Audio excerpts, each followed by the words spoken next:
இன்றைக்கி நான் ஒரு பெரிய பார்சலாக அன்பாக்சிங் பண்ண போகிறேன். ஏன்னா நம்ம வீட்டில் வந்து அடுத்தடுத்து ஃபங்க்ஷன் வந்துக்கிட்டே இருக்குது. ஸோ அது என்னென்னா, இது மேரேஜ் இன்விடேஷன் தான். ஸோ கொழுந்தனாருக்கு தான் மேரேஜ்.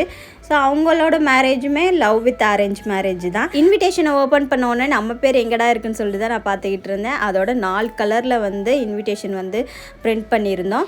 இன்விடேஷன்னா எங்கே பிரிண்ட் பண்ணியிருந்தாங்கன்னா, பாரிஸில் தான் பிரிண்ட் பண்ணியிருந்தாங்க. ஹஸ்பண்ட் தான் போய் வாங்கிட்டு வந்தாங்க. வரும்போது எனக்கு இந்த முல்லைப்பூ வந்து 20 ரூபாய்க்கு தான் வாங்கிட்டு வந்தாங்கன்னா, அப்போ நிறையா இருந்தது.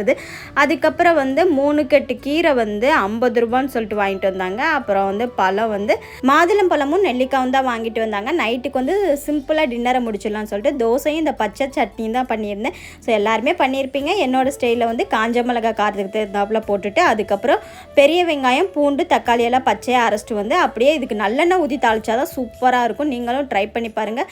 இது தோசைக்கு வந்து சூப்பராக இருக்கும். ஸோ இந்த ரெசிபி பிடிச்சிருந்தா லைக் பண்ணுங்கள், ஷேர் பண்ணுங்கள், மறக்காமல் கமெண்ட்